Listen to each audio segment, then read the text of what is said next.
the conclusion to the video I started a few moments ago. I wanted to show you guys how I use these bakery plastics. I use it for my crafting so I can see exactly what's inside. A few moments ago, I started this video.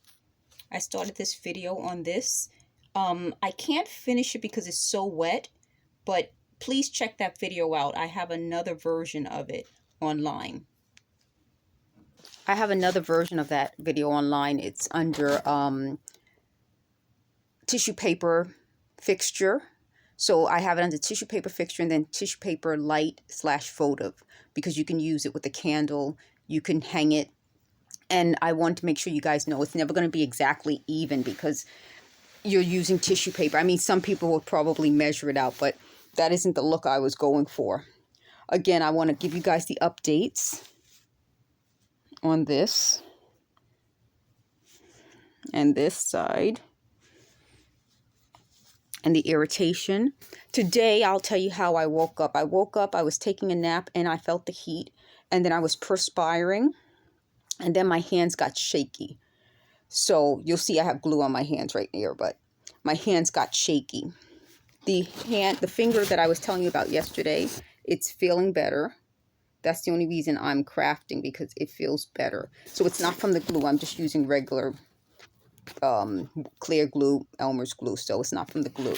It's just whatever this technology is. And I want to keep giving you updates about it. And I want to give you updates about pretty much what they're saying and how it affects me. I think they thought that I wouldn't tell you guys everything, but I have to. You know, I really think it's a matter of life and death. Not just for me, but for anyone involved with these people. Because I think they're part of a criminal organization that seeks to destroy me. They started trying to assess how much money I have. I don't have a lot of money. That's the whole point. I was doing so many positive things until this happened, and then I got sick. And now I'm applying for disability and any kind of assistance because I can't work because of them. If it wasn't for the physical symptoms, I would work. And I had sciatica out of nowhere. My back was a problem. Now I'm, shaky, and my back is still an issue. My legs, I have all these lumps, not just on my arms like I showed you in the previous video, but in my joints. I have a lump right here in my thumb right here. I don't know if you guys can see it, but you can kind of see the color difference right there. And I have that throughout my body because of these people. So now they're saying like so-and-so's whole family. I don't know why they're saying that, but when this started happening in 2016, it really kind of ramped up. People came out of nowhere.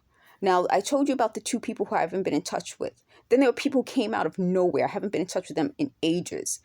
And it is suspicious. I'm not putting them out yet as stalkers will be exposed because I don't want to out them until I have more information. But ultimately, I am. I went, like I told you, to the FBI, the police, the CIA, Interpol, everyone on Twitter. But I'm going to go further with this. I'm never, ever, ever going to let these people get away with what they did to my mother and to me. I'm out of breath. I woke up. They hit me in my nose right here. So my nose would clog. So you hear how my breathing is. They hit me in the chest. I'm trying to find out exactly how they're doing this. Every video I do, my throat is raspy. So in addition to showing you the lump in my joints, I have lumps in between on my hips. So I'm limping. It's the physical element is one part. The worst part for me is the physical.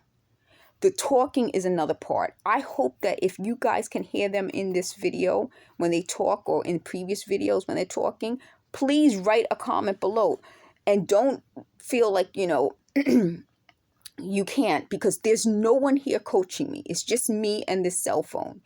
Other times it's my mother and she doesn't coach me. So if you hear someone like yelling out words, if it's my mom, and she's like, move over or something like that, you'll hear it and it'll sound regular. But if you hear something strange, it's just me and sometimes my mom holding the camera. So there's no one coaching me, no one guiding me, no one giving me direction or telling me what to film and what not to film. So if you hear anything at any time, leave a comment so that I know. And if something goes, like my mom had an alarm for cooking, I told you folks about it. I always tell you folks what's going on so that you're not confused, because it can be confusing when you hear other sounds and other people yelling out. This is not a joint production. It's just me. And when my mom does something, I let you folks know so that you don't get confused by having someone else there. She does not guide me or coach me either. That's what I'm explaining to you folks. So when you hear people yelling things out or knocking or banging, they shouldn't be there. That's one part of this. So the hardest part is when they're talking about me and they're referencing things that they believe happened in my life, because part of what they're trying to do with this gang stalking is they call it a personality assessment. It's not. It's a way of finding my weak spot so that they can exploit me, because they feel that they're entitled to latch on to me and my businesses and what I'm trying to do with my life. In 2016, I was not on Medicaid. I was not on any sort of disability or public assistance. I was fine. They brought all of this on. And now they want to try to take over and move in on me. They're not going to be able to do it. So I'm telling you how they create physical ailments. They create drama, and they create setups. At one point, I was going to move away, not to live with anyone. For 24 years, I had my own apartment. 24 years. So half my life, I had my